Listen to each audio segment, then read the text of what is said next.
YTN 라디오 생생경제 4.15 총선 경제로 말한다. 더불어민주당 최운열 선거관리위원장 그리고 미래통합당 신세동 공동선대위원장과 함께하고 있습니다. 사실 신 교수님은 저희 가족이어서 우리 최 위원장님 저한테 그렇다고 너무 편들어주면 안 돼요 이러셨거든요. 어떻게 저 지금 공정하게 잘하고 있습니까? 네, 잘하고 계십니다. 알겠습니다. 자, 신 교수님이 사실은 박상인 교수와 함께 우리 방송에서 제일 많이 이야기한 게 이 제조업입니다. 네. 제조업 살려야 된다. 최운열 위원장님도 동의하시죠? 맞습니다. 사실 제조업 너무 중요한데 제조업 일단 제조업 혁신 성장 및 경쟁력 강화 특별법 제정을 하겠다라고 더불어민주당에서 이야기를 하셨어요. 제조업을 위한 구체적으로 어떤 공약이 있습니까? 사실 한국 경제를 지금까지 지탱해왔던 게 제조업 강국에 기반한 거 아니겠어요? 그러니까 우리 경제를 받친 게 반도체, 자동차, 조선, 해운 이런 것들인데 네. 이런 게 이제 갑자기 경쟁력이 떨어지고 있지 않습니까? 그럼 새로운 어떤 그걸 대체할 만한 산업을 만들든지 그 산업 자체에 또 경쟁력을 키우는 방법을 강구를 하든지 해야 되는데 네. 이걸 그렇다고 우리가 포기할 수는 없잖아요.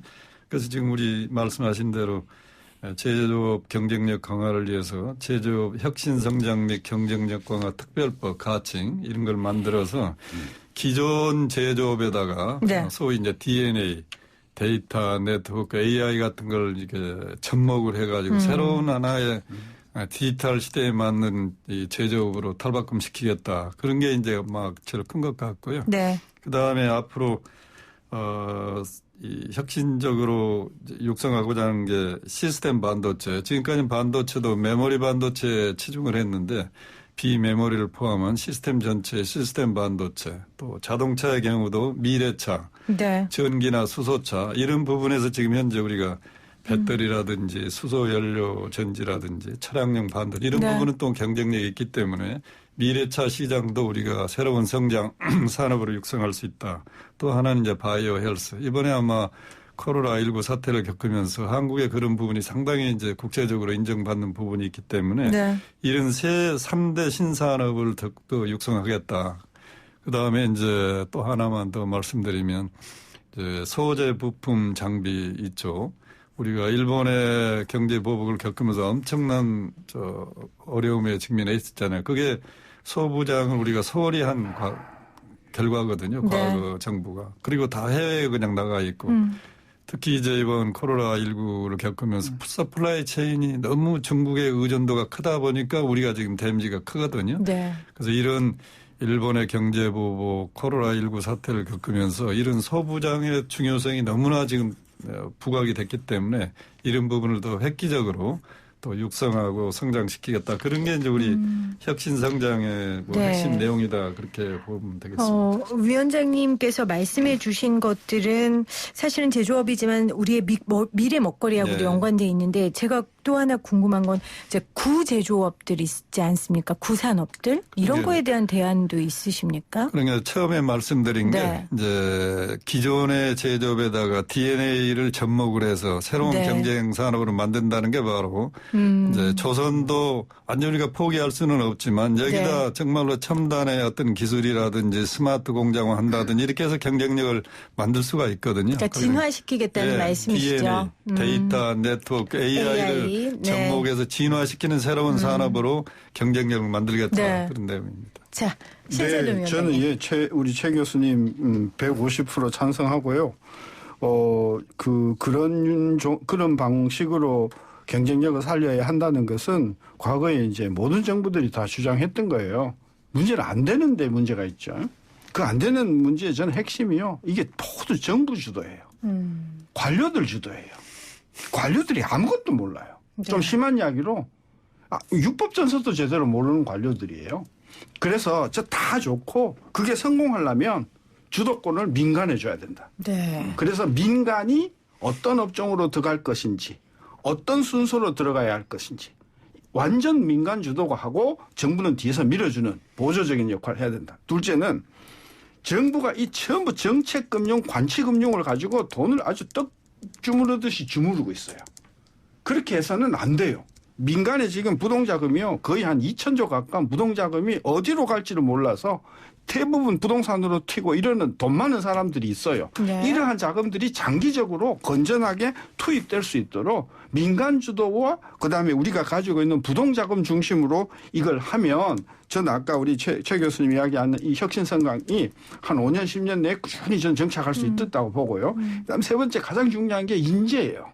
그래서 대한민국이 이런 어떤 산업의 어떤 신기술, AI든 뭐 DNA든 아니면 뭐 선도 산업이든지 간에 네. 이런 분야를 전공하면 평생 먹고 사는 게 걱정이 없다라고 할 만큼 확실한 저는 어떤 그런 지위가 보장이 되면 네. 한 5년, 10년이 지나면 저는 이게 발전할 수 있다. 저는 그래서 주장하는 게 지금 우리 최 교수님이 생각하시는 그런 아이디어에 제가 주장하는 민간주도, 민간금융으로 인한 이것을 5년 계획으로 1차, 2차, 3차, 15년 하자. 이게 제 주장입니다.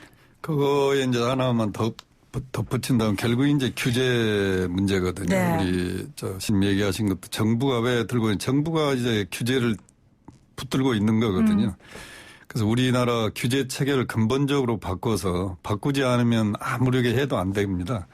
그럼 이제 저도 국회에 가서 4년 동안 그 규제 환경을 만들어 보려고 애를 썼습니다만 잘 안 되는데 지금의 민주당은 규제 형태가 건별 규제입니다. 뭐 사고가 나면 그 하나를 치유하기 위해서 법이 하나 만들어지고 거기다가 또 징벌적 손해배상을 붙이자고 그럽니다. 그러니까 기업이 견딜 수가 없어요. 네. 그러나 또 이제 야당의 경우에는 포괄적 규제를 원하면서 징벌적 손해배상은 또 하지 말자고 그럽니다. 기업만 생각하고 이래가지고는 답이 없다. 네. 그래서 이 공통분모를 찾아보니까 이 4차 산업혁명 시대에 맞는 규제 체계라는 게 할 수 없는 것만 법에 명시하고 자유롭게 기업에 자유를 주되 그 자유에 대해서는 무한 책임을 지게 만든다. 그러니까 포괄적 규제에다가 징벌적 손해배상을 더하면 이것이 앞으로 우리가 가야 될 길이고 민간의 자유가 최대한 보장되는 그런 환경이다. 이렇게 해서 뭐 21대 그런 환경이 좀 최 만들어지면 교수님하고 제가 국회로 가야 되는데. 아니 두 분이 당을 만드세요 그냥 제가 당을 보기에 만들면 될 것 같아요. 정말로 뭐라고 할까요? 해 아래 새 것이 없다고 지금 기존에 나와 있는 것들 선배들이 만들어 놓은 것들 그리고 우리가 지금 만들고 있는 것들을 잘 섞어서 채택하고 버리고 하면서 우리가 또 새로운 일들을 만들어가는 거 아니겠습니까? 그래서 소통해야 하고 오늘 그래서 이 두 분의 소통이 제가 국민의 한 사람으로서 참 반갑습니다. 미래통합당과 더불어민주당은 이 두 분을 모시고 있는 걸 감사하게 생각하시고 잘 모셔주시기를 제가 부탁드립니다. 자, 그럼 제가 이거 한번 여쭤볼게요. 지금 규제 완화 얘기를 해주셨는데 미래통합당에서 법인세 인하, 상속증여세 개선 이런 것들을 내놓았어요. 이거는 물론 지금 최원효 위원장이 말씀하신 규제 완화는 좀 다른 거지만요. 사실 이건 경영계에서 원하는 일들이고 이건 좀 시대 정신하고 좀 벗어난 거 아니냐 이런 해석 나올 수 있거든요. 신 위원장님 어떻게 생각하세요? 이거는 법인세 이야기하셨어요? 아니 지금 법인세. 그러니까 일부 이제 지금 야권 일부에서 아주 극우에 가까운 분들이 특히 대기업의 법인세 인하를 강력하게 주장을 하세요. 네. 저는 법인세 인하는 선거에서도 오히려 역효과가 올 뿐만 아니라 저는 그래서 좀 부정적이고요. 세부담이 참 많더라고요. 제가 은퇴를 하고 지금 2년 됐는데 너무 세부담이 커지는 거예요. 종부세도 그렇고 은퇴한 재산세도 사람들이. 그렇고 그렇죠. 그다음에 네. 건강보험료도요. 제가요 70 몇만 원을 내요. 아무 저것도 없는데 아파트 두 채 있다고 아파트 두 채도 강남이 아니라 8억짜리 교수님 9억짜리 그렇게 자세히 여기서 그러니까 재산 얘기 안 하셔도 현상이 돼요. 그렇다는 거죠. 그래서 부자시네 70몇만 원. 그러니까 그래서 이게 지금 공과금 부담이 너무 커서 네. 이게 세부담을 좀 줄여줄 필요는 있다. 그런 차원에서 알겠습니다. 종부세, 재산세 이 부분에 대한 저는 조금 조정이 필요하다는 생각을 하고요. 그럼 제가 하나만 더 여쭤볼게요. 최저임금, 주 52시간, 뭐 부동산 규제 이런 것도 사실은 꼭 정부의 정책이라기보다는 이거 역시 많은 사람들이 원하는 시대 정신의 하나의 정책이 아닐까. 그러니까 최저임금만 놓고 봅시다. 그러니까 그것만 놓고 보면 정답이에요. 근데 그걸 했더니 무슨 문제가 생기냐? 자영업이 너무 경영이 어려운 거예요. 그리고 그렇게 했더니 실질적으로 굉장히 많은 사람들이 일자리가 없어져 버린 거예요. 네. 그런 문제가 있고 52시간도 할 수 있는 기업이 있고 할 수 없는 기업이 있고 할 수 있는 지역이 있고 할 수 없는 지역이 있단 말이에요. 제 주장은 일단은 노사 문제는 원칙적으로 똑같은 기울어지지 않은 운동장을 주자. 그래서 자율로 하자. 자율로 하고 그리고 어떤 그런 그 노사 환경의 문제는 조금 시간이 오래 걸리더라도 정부는 좀 중립 좀 해라. 역대 정부는 항상 기업 편이었어요. 그래서 노조가 아주 저놈 아주 이번에 이제 이 정부가 들어오니까 이제는 완전히 또 그쪽으로 기울어져 버리고. 아니 노조들하고 사이 안 좋아요. 지금 정부 사이가 안 좋다기보다는 노조들이 굉장히 힘들어해요. 저는 그렇죠? 정부가 네. 엄정 중립을 해서 국가를 위해서 조금 중립하는 태도가 너무 그동안에 없었다는 차원에서 그런 부분이 조금 아쉽다고 생각해요. 우리 신 교수님 말씀 들어볼수록 아쉬운 면이 많네요. 보다 저런 분이 정치권에 일찍 오셔서 고맙습니다. 이 법인세 가지고 제가 엄청 국회에서 논쟁을 많이 했거든요. 그때 좀 도와주셨어야 글쎄 되는데. 이 법인세라는 건 사실 저도 옛날에 법인세 인하를 주장 많이 한 사람인데 그럴 경우는 항상 우리가 고도 성장을 할 때 기업이 투자 재원이 부족하지 않아요. 그럼 세금이라도 낮춰주면 그 돈 가지고 투자가 늘려지면 고용도 확대되고 성장이 되는 거거든요. 그런데 지금 우리 경제 환경은 기업이 왜 투자를 안 하느냐. 돈이 없느냐. 금리가 높으냐. 아닙니다. 돈은 유사일에 가장 시중 유동성이 많고 기업의 사내유보가 700조 800조씩 들고 있잖아요. 금리 지금처럼 낮은 때가 어디 있습니까? 그렇죠. 그러면 왜 기업이 투자를 못 하느냐 안 하느냐. 만들어도 팔리지 않기 때문에 수요가 죽어 있어서. 그래서 이 수요를 살리지 않으면 경제가 성장이 어렵다 해가지고 아마 문재인 정부는 소위 명칭에 나는 네이밍 전쟁이 졌다고 그럽니다. 처음부터 소득주도 성장이라는 표현을 쓰지 말고 네. 제가 설계해 준 건 포용적 성장을 목표로 하자. 그랬더라면 아마 엄청 똑같은 일을 하고서라도 그 얘기 신세동 교수님 맨날 하셨던 얘기인데요. 저희 네. 방송에서. 그래서 이제 법인세 같은 것도 정말 그 상황에 따라서 올리면 효과적일 때가 있고 낮춰서 효과적일 때가 있는데 지금은 낮춰줘봐야 어떻게 되느냐. 배당으로 나가는데요. 우리나라 주요 기업들 주주들이 60%가 외국인입니다. 삼성전자가 2015년에 3조 5천억 현금 배당을 했는데 외국인 투자자들한테 2조 7천억이 나갑니다. 네. 그게 내수를 확대하는 데 도움이 되겠습니까? 법인세 낮춰주면 그렇게 쓰는 거거든요. 그래서 저는 이제 이 세정 개혁을 한번 하고 싶었는데 법인세도 그렇지 개인소득세, 증여 상속세, 부동산세 너무 이게 문제가 많습니다. 시스템 자체가. 완전히 뜯어 고쳐야 돼요. 네. 예를 들어 개인소득세도 1994년에 8,800만 원에 대해서 36% 세율을 적용을 했습니다. 94년도에 8,800만 원이면 엄청 높은 소득 고소득자죠. 지금은 현대자동차의 평균 임금이 9,500만 원이에요. 그래도 세율은 아직도 36% 그대로 있죠. 안 맞아요. 이거 다 조정을 해야 됩니다. 네.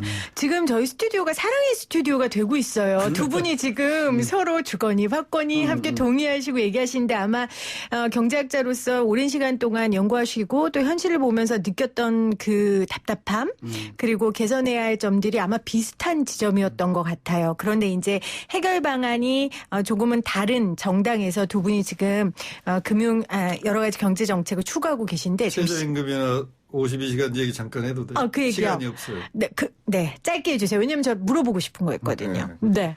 그러니까 최저임금도 사실은 그 소비를 진작시키기 위해서는 올려야 되는데 2년 동안에 30% 올려가지고 살아남는 기업이 있겠어요? 아무리 좋은 정책도 시장을 이길 수 있는 정책은 없잖아요. 그러니까 좀 합리적으로 이렇게 했더라면 훨씬 효과를 보면서도 할 수 있을 텐데 너무 의욕이 앞서가지고 과욕을 부리다 문제가 생긴 거고요. 주 52시간의 문제도 제가 거기에는 상당히 책임이 있습니다. 개인적으로. 제가 디자인할 때는 그 당시에 경제 상황이 유지가 되든지 더 좋아진다면 네. 우리는 대학 교수 출신이기 때문에 청년 일자리가 제일 관심이 많아요. 새로운 일자리는 투자가 활성화되고 거기서 일자리 만들어진 게 제일 좋은 일자리인데다가 그렇죠. 노동 관행만 좀 개선을 해줘도 추가적인 일자리가 생겨요. 그러니까 그 당시 경제 상황이 좀만 좋아진다면 68시간을 52시간으로만 낮춰줘도 한 15 내지 20%의 고용을 늘리지 않으면 유지가 안 돼요. 네. 그런데 지금 상황은 완전히 가정이 깨졌잖아요. 그래서 저는 지금 상황에서는 52시간도 일시적으로 좀 유예를 하고 그 대신에 자율적으로 하는 기업에 대해서는 인센티브를 줘서 시장에서 자율적으로 정착하는 게 답이다. 네. 가정이 바뀌었는데도 불구하고 정책을 밀어붙이면 부작용밖에 안 생긴다. 이렇게 좀 튜닝을 해야 될 시기가 온 것 같습니다. 네. 자, 한 가지 마지막으로 여쭤보고 싶은 게 금융정책입니다. 왜냐하면 요즘 동학개미운동이라고 해서 증권시장의 열기가 엄청나고, 뭐 여러 가지 부작용도 우려되고, 그래서 여러 가지 정책들도 필요하다라는 얘기들을 하는데 양당에 아직 뚜렷한 금융에 관련된 정책들이 좀 없는 것 같거든요. 더불어민주당은 금융혁신의 지속 추진이라고 표현했고, 미래통합당은 금융제도의 개선이라고 이 부분에 대한 표현을 했습니다. 자, 각 당에서 뭐 보관이 있으십니까? 자, 미래통합당부터 하죠. 저는 최근 그 주가가 급락하면서 무엇을 들여다봤냐 하면 기관 투자가가 굉장히 많이 들어와서 받았어요. 기관 투자자들이. 네. 외국인 투자가들은 계속해서 나갔는데 네. 그걸 받은 주역이 기관 투자가하고 개인 투자가였어요. 최근에는 개인 투자가가 훨씬 더 많이 받았어요. 맞습니다. 무슨 생각을 하게 되냐 하면 이렇게 내려가는 칼을 받으면 기관 투자라는 게 국민연금 이런 것들 공무원연금 이런 거잖아요. 이렇게 받아서 깨지면 그게 전부 다 그 연금 가입자들에게 들어간단 말이에요. 저는 그래서 이 기관 투자가들이 정치적으로 저는 좀 휘둘르지 않는 그런 어떤 그 증시의 독립성 네. 이런 것들이 저는 많이 아쉽고 원칙적으로 저는 정부가 이 증시 내려가는 것에 대해서 특히 선거철에 민감 안 했으면 좋겠는데 그런 어떤 그런 그 흔적이라고나 할까? 그런 흔적이 있었습니까? 그러니까 증시가 많이 떨어지면 이것이 집권 여당에 불리하다 이러는 생각에서 이렇게 기관 투자가를 이렇게 뭐 공매도 동원해서 금지라든지 뭐 이런 말씀이신 거죠. 공매도 금지는 네. 저는 바람직하다고 보는데 어쨌든 이 연금, 국민연금 이런 공적 어떤 연금이 증시 안정에 너무 네. 이렇게 개입하는 것은 장기적으로 보면 좀 바람직하지 않다. 독립적으로 운영돼야 된다고 보는 거죠. 저는 이제 금융 전공하는 사람 입장에서 우리 국민은 금융을 굉장히 잘할 수 있는 DNA가 있다고 나는 그렇습니까? 표현합니다. 예. 뭐예요? 우리나라 이 고등학생들 수학 경시대에 세계에 나가면 5등 안에 한두 명이 들어요. 지금의 금융은 다 파생상품이고 물리학이고 수학입니다. 기본적으로. 네. 골프 치시나요? 아니요. 골프장에 가면 한국처럼 다양한 게임이 없어요. 그건 다 파생상품입니다. 그건 농담이고. 네. 내가 정치권에 가보니까 왜 우리 금융이 안 되느냐. 사회 지도층 인사, 특히 정치권에서 금융을 보는 시각이 이거 독립된 산업으로 보지를 않습니다. 제조업을 발전시키는 하나의 데는 보조 기능이지 이게 무슨 산업이냐. 아하. MB 정부 때 이명만 머릿속에 금융은 70년대 자기가 건설회사 사장할 때 금융이 박근혜 대통령 마찬가지입니다. 70년대 중반 유신시대의 아버지 밑에서 배웠던 금융이 그 당시 우리 경제 상황은 금융은 계속 돈만 제공하면 되잖아요. 그러나 금융은 주체적으로 부가가치를 창출한 전략 산업입니다. 네. 엄청 많은 부가가치도 창출이 되고 고용이 우리나라 젊은이들 얼마나 가고 싶은 것이 금융이지 않습니까? 그래서 내는 보니까 우리나라 역사에서 노무현 대통령 때 우리나라 금융은 피크고 그다음부터는 20년 후퇴했습니다. 그 당시에는 동북아 금융 허브에 꿈도 꿔봤지 않아요. 할 수 있을 것 같아요. 그래서 나는 이제 우리 정부에서 내가 그걸 좀 추천을 하는데 잘 먹히지가 않아요. 그러면 최 교수님이 말씀하시는 것도 정부에서 금융산업을 조금 독립된 산업으로 보고 말 그대로 정부에서 좀 독립적으로 할 수 있게 해라. 신 교수님이 말씀하신 거와 같은 맥락이신 거네요. 가능하면 간섭하지 말고 시장이 반드시 이제 옳은 건 아니기 때문에 시장에다 맡기되 시장의 실패가 올 가능성이 있으면 그때는 정부가 그렇죠. 개입해서 규제를 하는 거죠. 네. 그러나 상시적으로 자금 배분까지 컨트롤하고 하는 거는 이제는 좀 끝내야 되지 않을까. 그렇죠. 그러니까 이 금융기관, 증권회사든 시중은행이든 보면 거기에 너무나 그 관계에 계시던 분들이 네. 뭐 낙하산을 많이 타고 내려온다는 그런 그런 느낌을 받아요. 이게 단절이 돼야 되거든요. 네. 그래서 금융인이 진짜 실력 있는 사람이 실력을 가지고 금융산업을 키울 수 있는 이런 분위기가 돼야 된다고 봅니다. 알겠습니다. 자, 중요한 시간입니다. 자, 두 분. 그래서 꼭 이번에 미래통합당을 뽑아줘야 된다. 그래서 꼭 더불어민주당을 뽑아주셔야 된다. 자, 이거는 제가 시간 동일하게 드립니다. 30초씩 드리겠습니다. 밖에서 30초 세주세요. 먼저, 그래도 여당 먼저 제가 드릴게요. 더불어민주당 최우준 위원장님. 우리 정부가 여러 가지 시행착오도 많이 하고 있고 또 부작용도 있습니다만 그래도 이 정책이라는 게 연속성이 필요하고 하기 때문에 지나친 급격한 변화는 더 많은 불확실성을 야기하고 사회 혼란을 올 수도 있기 때문에 뭐 그런 차원에서 우리 더불어민주당을 좀 많이 지원해 주십사 말씀을 드리고 싶습니다. 오, 정확 5초 일찍 끝내셨어요. 자, 신세동 교수님. 네, 우리 미래통합당의 경제정책은 중산층에 있습니다. 우리 중산층이 정말 빵빵한 그런 나라가 되어야 되고 국가경제정책은 항상 중산층의 관점에서 정책이 마련돼야 된다고 봅니다. 이 과거의 보수당하고는 많이 다른 부분입니다. 이번에 경제가 어려우니까 이런 어떤 미래통합당의 선택을 통해서 정말 대한민국의 미래가 밝은 그런 중산층에 의한 중산층을 위한 중산층의 나라가 되도록 미래통합당 후보를 많이 뽑아주셨으면 좋겠습니다. 알겠습니다. 자, 지금 문자로 5278님 두 분 선생님 말씀 들으니 좌우 떠나 너무 속이 시원합니다. 배가 부르는 것 같습니다. 8775님 학문적 경제 논리가 아닌 실물 경제, 바닥 경제에 정통한 분들이 정책 일선에 서고 예산 집행 권한을 가져야 서민들이 도움을 받을 수 있습니다. 밑바닥 실정과 동떨어진 정책에 화가 납니다. 또 이렇게 남겨주셨습니다. 자, 지혜로운 판단, 현명한 판단 국민들이 해주시기를 다시 한번 부탁드립니다. 오늘 함께해 주신 두 분 감사드립니다. 열심히 또 뛰어주시기를 부탁드릴게요. 고맙습니다. 감사합니다. YTN 라디오 생생경제 한 주 동안 생생하고 상생한 경제 이야기 하고 싶어서 많이 썼는데 이번에도 코로나19로 쉽진 않았습니다. 이번 주말 여러분들 집에 계셔야 됩니다. 집에 잘 계시고요. 그리고 월요일 날 생생하고 상생한 경제 이야기로 다시 찾아올게요. 고맙습니다.